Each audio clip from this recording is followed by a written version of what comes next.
Hey, you guys, it's your girl Dosh coming back to you from Real Takes.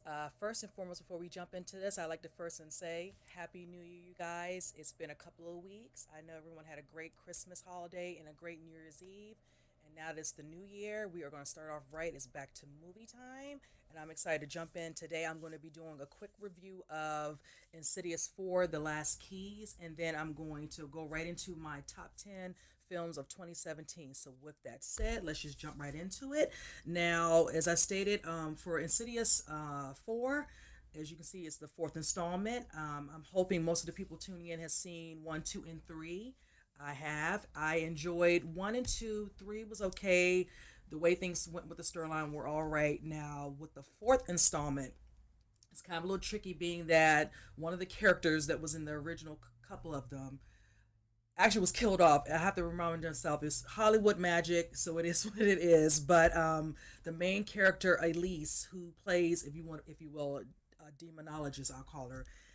This story is around mostly about her backstory, which was actually nice to know more about her character per se, played by Lynn Shay.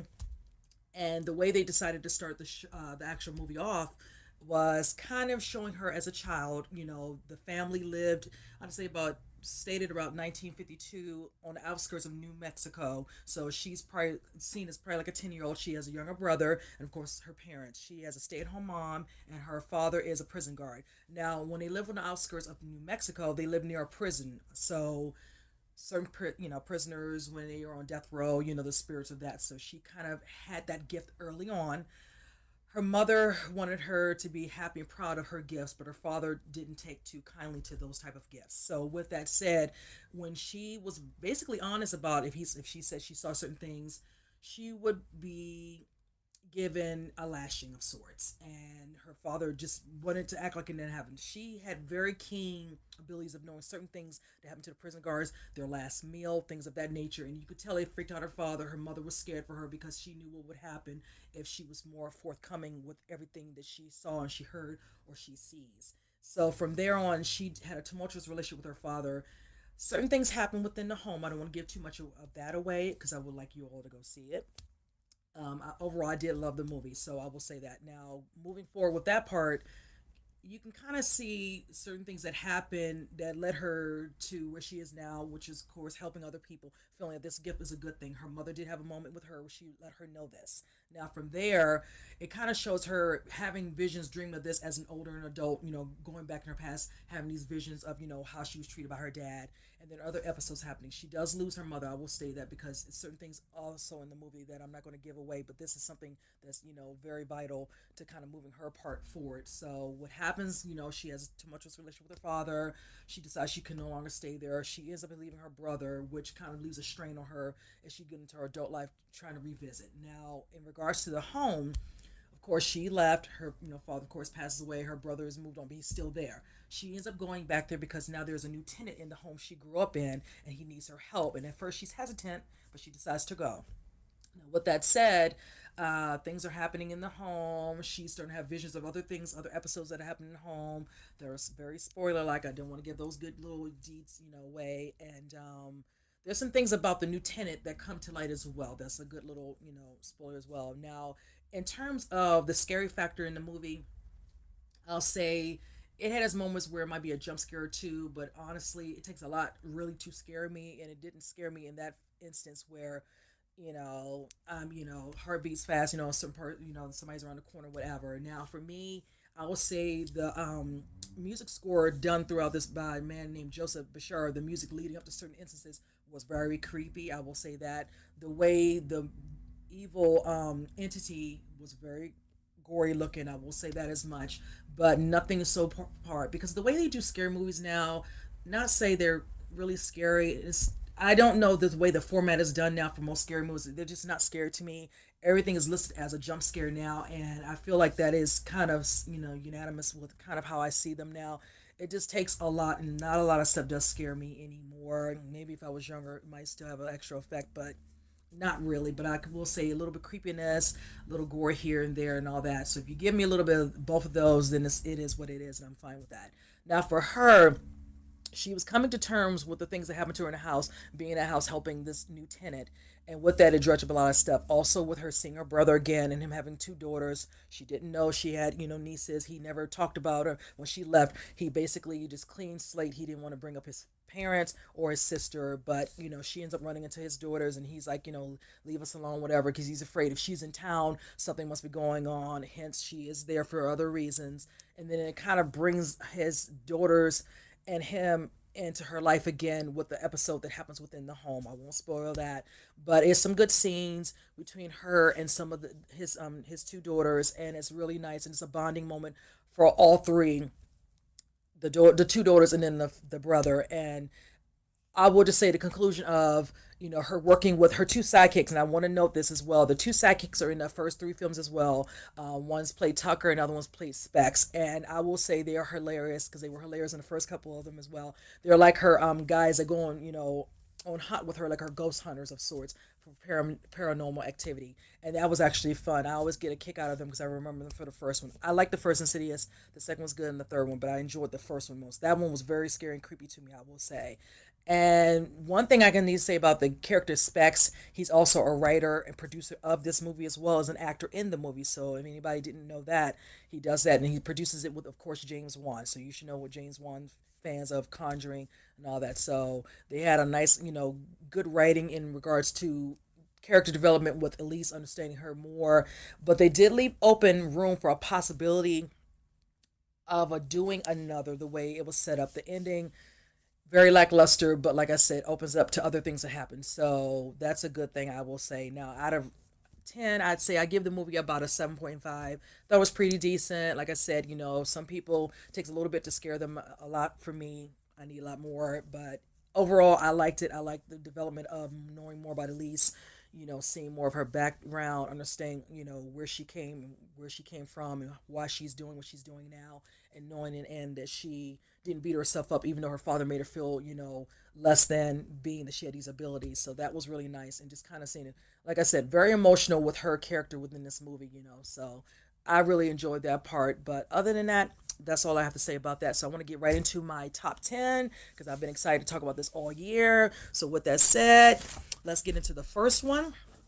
The first movie I'm going to talk about, my number 10, because I'm going from 10 down to 1. The first one is Mother. Now, this movie was done by Darren Aronofsky. My apologies for messing his name up.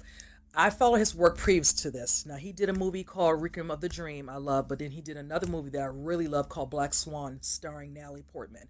And from there, I really want to take more of a keen into his movies. So when he decided to do this movie with Jennifer Lawrence, Javier Bardem, Michelle Pfeiffer, and Ed Harris, I was kind of iffy because when you see the trailers, there's Mother. I wasn't sure because the way they could edit and cut the trailer, you're kind of, it's all over the place. And really it was. When I watched it, I really didn't know what to think of it. I did a reaction to it on YouTube, and I was just kind of taken aback, but it was fine.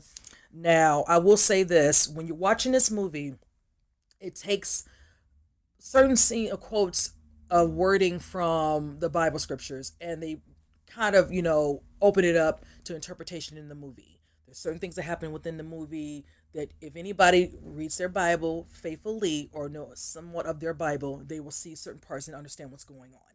Case in point, there would be certain things where she is, fixing up his home. He's considered God. She is the mother, and the house is considered earth. It was a lot of different things going on. You had to kind of keep up with the movie. The movie was 2 hours, and I really was engulfed from beginning to end of the movie. It had my full attention. Jennifer Lawrence basically was the scene in basically in every scene, the way they pan to her facial expressions, her feelings about certain things that her husband Javier were doing. Then when, of course, Michelle and Ed Harris show up as the visitors, and all of a sudden ruckus arises, whichever, when she starts feeling pain and desolate, she would take a yellow elixir, which is considered, cleansing in the inside, purifying of sorts. So certain things like that, and as soon as you drink it, things will calm down. Just certain things you had to watch that were very instrumental into the movie, which I enjoyed, and I really liked it. The ending, was very interesting. How after all these things happened, the way it ended, it was like a recycle of events. When it didn't work out with her particular character portraying them as his wife, and it didn't work out the way they wanted it to, everything would just appear again from disheveled decay into a beautiful home, and then he would have a new wife. And it was just, I just loved it. It was beautifully made. A lot of people didn't take too kindly to it. I enjoyed it so much so that I told a family member who is all about her faith, and she's very intrigued. I have to get it on DVD so she can watch it because she's very intrigued to watch it. So with that said, that was my number 10. Now going into number 9 is Roman J. Israel. I enjoyed this movie, which stars Denzel Washington and Colin Farrell. It plays a very driven, idealistic attorney who kind of comes to a point where he starts to, I'd say, series of leading to a crisis of conscience. He ends up having a situation where his overall boss of the firm he works in is now having health issues, and they're deciding to, relinquish everything in the firm, and he's kind of caught off guard because he's been there for, say, 20 plus years. This is all he knows. Is kind of his comfort. He has a set way of doing things at his job, and he no longer has this set way of doing it because it's taken away from him. They bring in Colin Farrell, who's a friend of the man who is now having health issues, and he is there to help, deal with all the issues of the firm, and then he decides to take a liking to, a shining to Denzel's character and have him work at his firm. At first, he doesn't want to do it, but then he kind of comes on board, kind of hasty, kind of clashes with a couple other, colleagues, whatever and all. But he finds that he might be of some use. At first, he doesn't come on at first. He goes to another place where it's more into the community because he was all about doing stuff in college, being a part of, the systematic, needs of helping the community when they look down on other people. And it just seems like he feels like he's kind of being turned a blind eye, and it's not working to the way it needs to work to his ability to help the people. So he's like, well, since it's not working this way, I'm going to do this. And what that comes, one case in particular where he's trying to be of an assistance and help, and in the end, it doesn't work out the way he wants. So he ends up doing certain events that change the course of someone's life. Someone ends up passing, and it kind of leaves him to do things that he would normally not do. And when he realizes the error of his ways, he tries to make amends and fix it. By then the damage is done and things kind of happen, but he tries to fix it, and in the end, let's just say that it ends up being a situation where it puts himself in danger, his life in danger, and then from there, things happen with him. And let's just say it leaves an effect on Colin Farrell's character, which I enjoyed. And I will say this: Denzel plays that character so very well to me. There was a scene that I really enjoyed where he was conveying being brought on to this want to say kind of like a out of reach program, organization where they did stuff in the community, and he's trying to just tell this woman and this guy who was listening to him how he would be beneficial. And with that, I mean, the tears were flowing when he's trying to use his handkerchief to wipe, and she's feeling so sorry. The guy in the back's not really getting it, whatever and all that, and it's just like he just feels like he's lost. And it was such an emotional scene. That's one thing about Denzel I love, is that he can convey so many emotions, and you watching him in a short amount of time in any of his movies. And that's why I've been a lifelong fan of his work. And this is one of those films where I loved it so much, and it will be definitely going into my collection. I just can't say enough about him in this movie. If you all didn't check it out, you really need to check it out. I really enjoyed his movie. So with that said, number 8 is Thor 3 Ragnarok. I will say this: at first I was hesitant about Thor because the first one I actually enjoyed. Didn't flush out too much of his origin, but just enough. Not as similar to like the way they did the fleshing out of, like, say, for instance, Iron Man or Captain America. But I did enjoy Thor. Now with this one, I liked it because of the simple fact that I enjoyed them opening up the situation of him not really knowing all of his siblings, being Kate Blanchett playing the character Hela, and she was a baddie. I enjoyed Hela so much in this movie. Kate did a phenomenal job. We had our scene stealers like Jeff Goldblum, who played the Grandmaster when they were doing a gladiator type of contest where Thor had to go up against the Hulk. Mark Ruffalo did a great job playing Hulk, but let's just say the scene stealer for me was the Hulk. Now, in this one, the Hulk actually talked more, and I loved it because we know he doesn't talk often, and it was actually refreshing to see him. That would be about Hulk smash, which I enjoyed, and just him having that banter between each other, especially when it would be after their fight scene and they showed a scene where they were resting up the next day and him having a conversation with him getting out of the hot tub, Hulk nude. It was just funny. The audience, we loved it. I enjoyed it. I loved also a character called Valkyrie, which was played by Tessa Thompson. She was a baddie as well. Her fight sequences were great too. And of course, Loki, played by Tom Hiddleston, did his great job. Of course, being the brother where you want to love and trust, but he keeps doing things that just shows it hard for Thor to always be there. But in the end, it is what it is. Sometimes they'll come together, but then he can't get too close to Thor because then, of course, that means he'll, show his true feelings if he really cares for his brother and doing the right thing. And I actually enjoy that. Now, I will say there are scenes that lead up to what's going to be happening coming up in the movie in May with Infinity Wars Avengers, with Hulk and of course with Thor. So if anybody hasn't seen it, I'm not going to spoil those because there was some good things that happened towards the end credits, whatever, towards the end of the actual movie. But in the end, Thor was great. I enjoyed it. It was great. It was hilarious. It was funny, action, everything. Definitely check that one out. Now, my number seven is Girls Trip.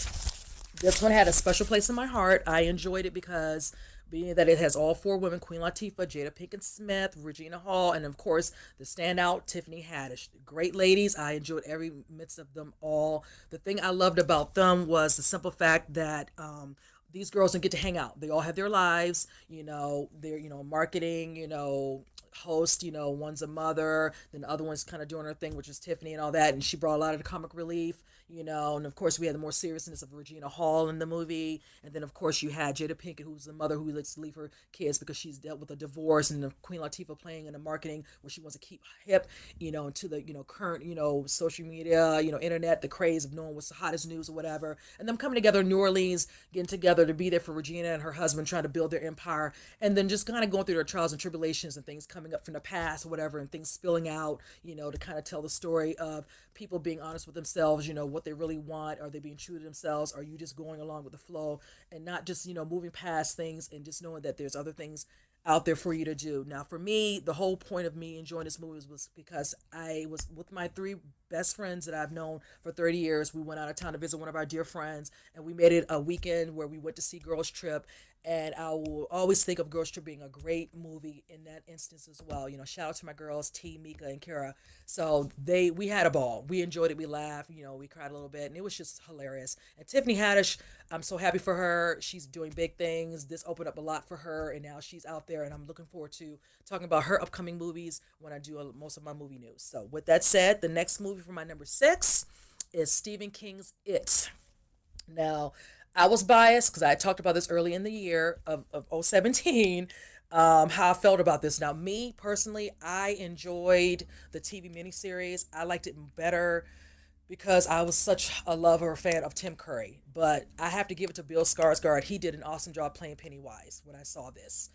I really wanted to not want to like it, but it's kind of hard. Plus, they did this more from the book adaptation, which I enjoyed. So that made it a little different. So I didn't feel like I was, cheating on the first one, but, but I enjoyed it. And of course, there were a couple scenes still from the kids, because of course, there are certain kids who were in a group, they banded together to deal with the bullies and also deal with Pennywise, who takes on a female form of a clown who wants to basically harm kids, murder kids, whatever, in their community. And I love the way they did it. It was done very well. There's a guy who plays let's say Richie, and there was a one that played Eddie. They were scene stealers to me. One of them who plays the boy Richie is actually on the show Stranger Things. He is a breakout star in his own right because he's getting a lot of movies as well, which is good for him. Now, what this one said, it was great.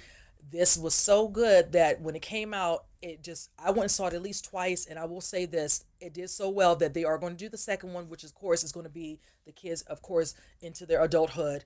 They are planning to do some scenes where they're young, so that should be fun. But I'm looking forward to this one. I think this one will be coming out 2019, if I'm not mistaken. So you guys, you need to see it. If you don't want to go to movies, course is out. I think it comes out actually this week. I think it comes out this month. So you all should be able to pick that up. I think it is on Netflix, and it should be on demand now. So check it out. Get your popcorn. You will enjoy it. I'm looking forward to it. So number five for me is Wonder Woman. She's in my top five. Do I need to say anything for Wonder Woman? I really don't really need to. I grew up watching Wonder Woman. I loved Linda Carter when she played Wonder Woman. It was just awesome. Gal Gadot, there was so much, talk about her playing it. She was too slinky. She needed to build the muscle mass, whatever, and all that. So at first it took on a bad tone, but then she did what she needed to do. She bulked up a little bit because she did say in an interview she liked her body, but she knew she had to do it. Director Patty Jenkins came in. She did a great job. The way they set the origin story up, that you got to see the women, her backstory as a kid growing up, being treated a certain way, and there was a reason she's being treated a certain way. Being her father is Zeus, she doesn't know all these things about herself. There's her true nature, what her true abilities were. Her mom kept a lot of this from her. So if any of you all see the movie, you will understand that. And I just loved how, of course, her character being with Chris Pine's character, and her, seeing how people live in other areas, not knowing, kind of like a childlike mentality, even though she was an adult, not realizing what's going out there. She was shielded. She lived in a certain area, so she didn't know what was going on, and opening her eyes. So basically, when we got introduced to her, it was in B versus Batman versus Superman. But in this one, you get to see her. So when she's in those movies, she already has more of an understanding. She lives, in America. She knows more. So that's a good thing.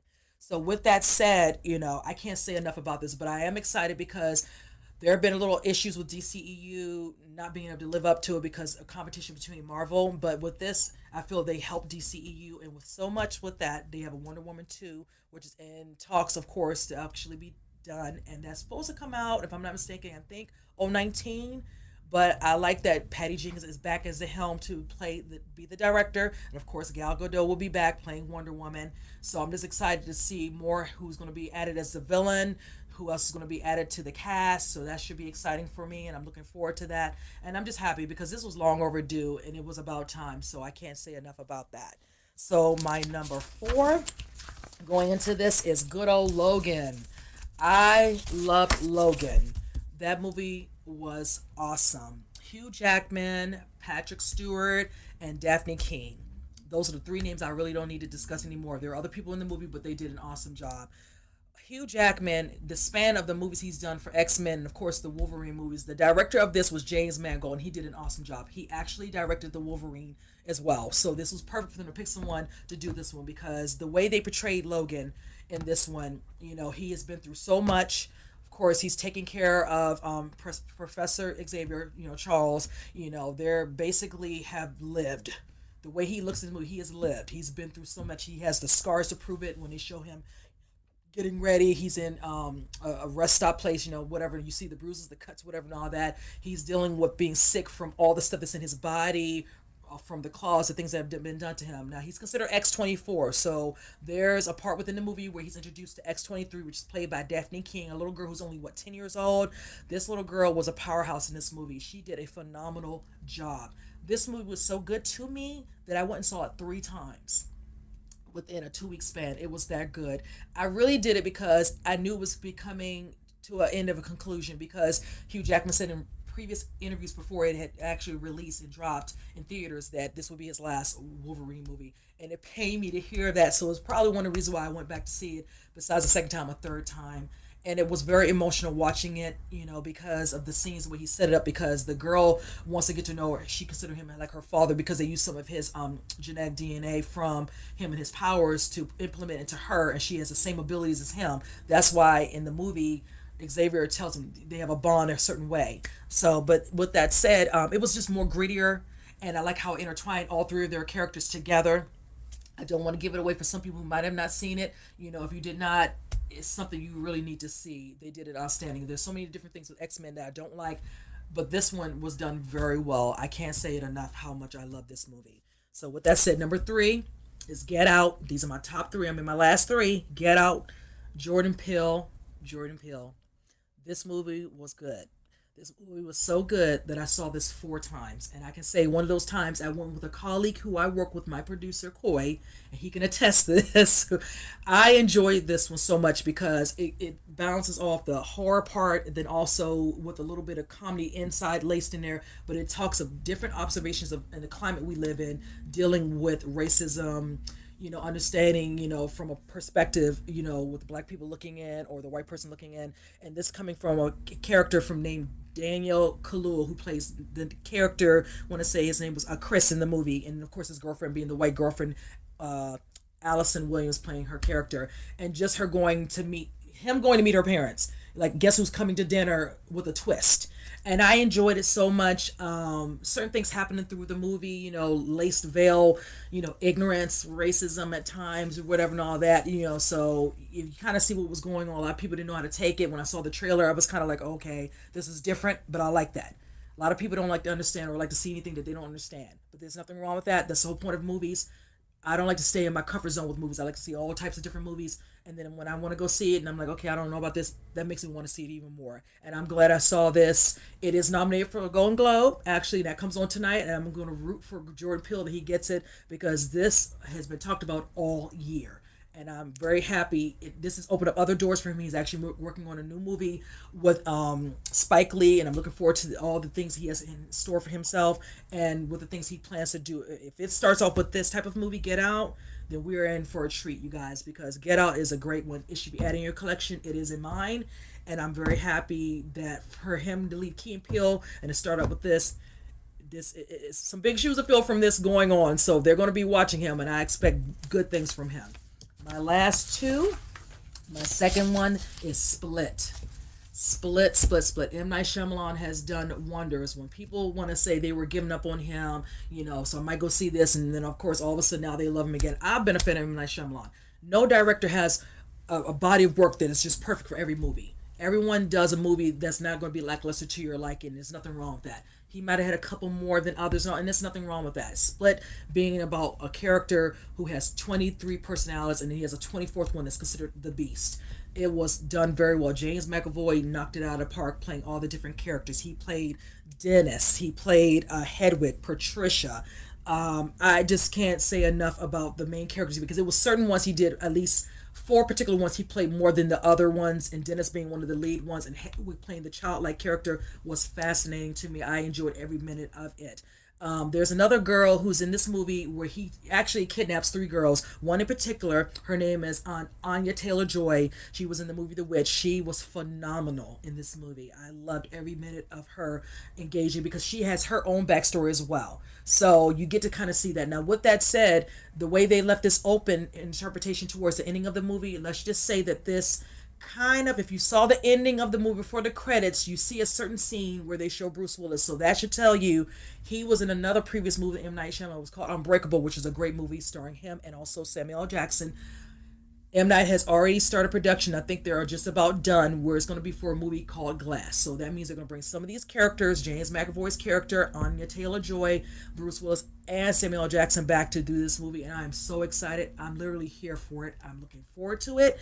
And that's all I have to say about that. And just one last thing. I saw this 4 times. So yes, it was that good to me.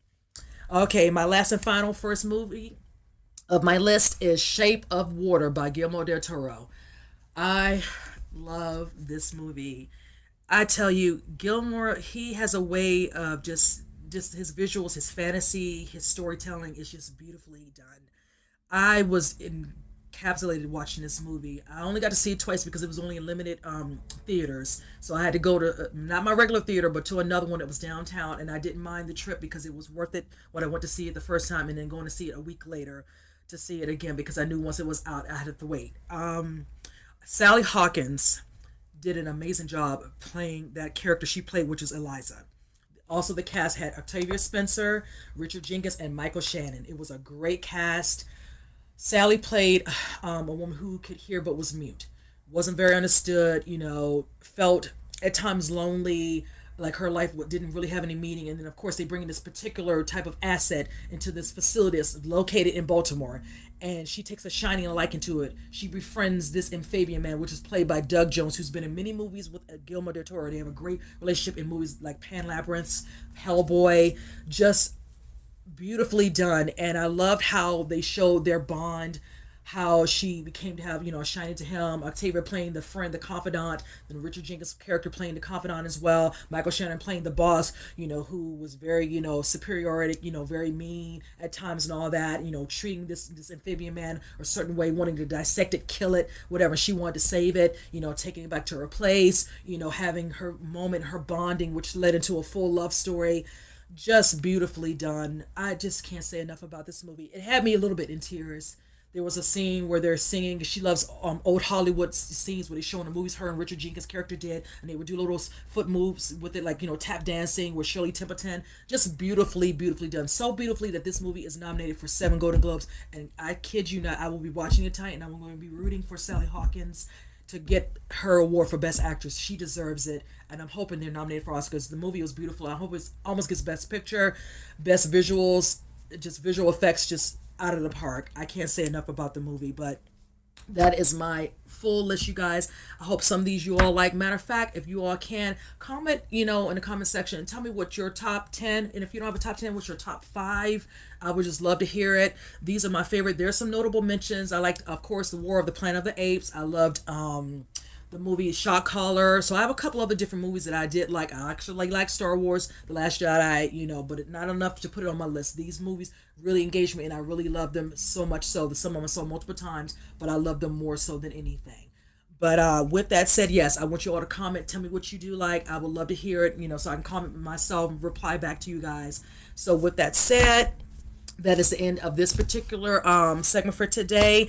I have planned for next week. I think The Commuter and Proud Mary's coming out, and I really want to go out and see Proud Mary. Showcase some support to good old Taraji P Henson. And I want to see this. So if I can see that, or I can see Commuter, I might make it a double feature. So you have to tune in to see if I talk about one or the other or both. So like I stated to you guys every time, I appreciate you all tuning in to listen to me do my show. I always say, when you get a chance, hit that app, WBGR, Sports Network Entertainment. We have plenty to choose from all week long. We have many people, VSOP. We have our Real Husbands of Largo. We all love for you all to come support, share, comment. We look forward to hearing from you guys. And with that said, I look forward to seeing you guys next week. You have a great day. Talk to you soon.